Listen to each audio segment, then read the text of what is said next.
Africa Content TV. Adúpẹ́ fún Ọlọ́run kọ́ tèmi ní Isiaka Adewolu Ladoja tí mo jẹ́ ọ̀kan nínú ọmọ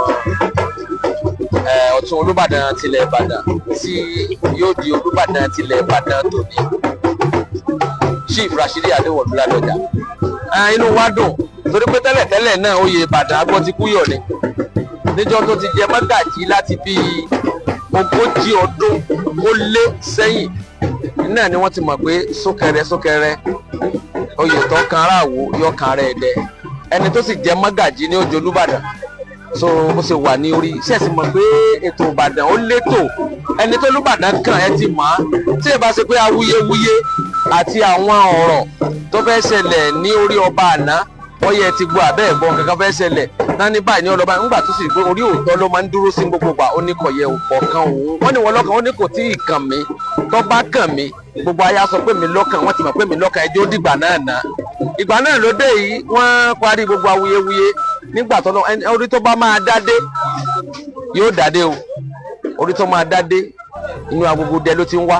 ọrùn tó máa ń wo jìgbà rẹ̀ lẹ̀kẹ̀ inú agogo dẹ ló ti máa ń wà a ti kọ́ pé yóò dádé tí ó bá ti dádé yóò dé ni èyí tí ó wá sí múṣẹ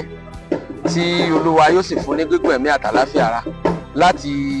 tún ìlú Ìbàdàn rọ bí ayé ṣe fẹ́ kọ́ ọ̀rọ̀ wọn ní Ládọjà àwọn kan sọ́njọ́ kan wọ́n ní Ládọjà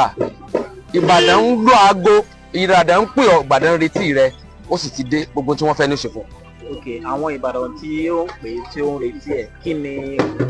nǹkan tí wọ́n máa retí gangan nígbà tí wọ́n bá jẹ tí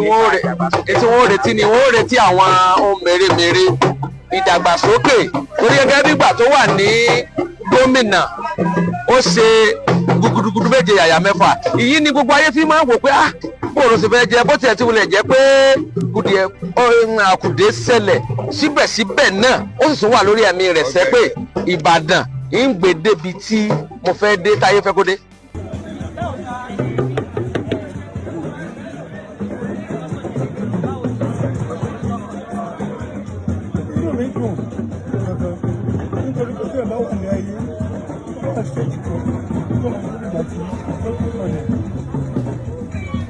Èjì tí ẹ̀gbọ́n wà Ọlọ́run lọ́sọ̀ tó tọ̀ ní wọn nítorí tèmi ní pé mo wà láyé mo rí nǹkan rẹ̀ fẹ́gbọ̀n mi ọgbà. Àbọ̀wọ̀ mi fún gbogbo ọmọ Ìbàdàn àti ẹni Ìbàdàn ní pé wọ́n fowó pọ̀ wọ́n sì fẹ́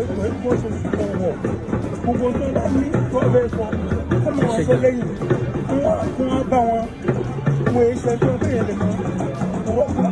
wọ́n á jẹ́ wáìdì tó bẹ̀rẹ̀ lọ. Orúkọ mi ní ọ̀jọ̀gbọ́n Abbas Adédèkadé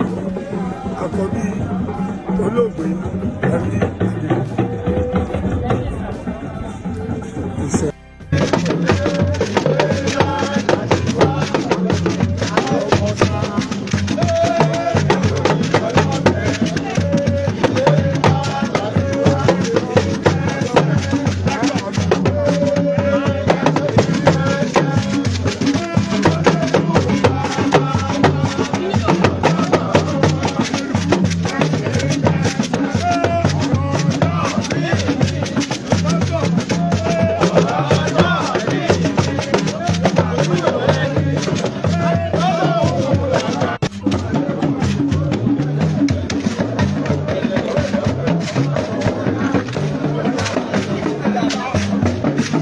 Káàárọ̀ gbogbo ojú tó ń wà ìkànnì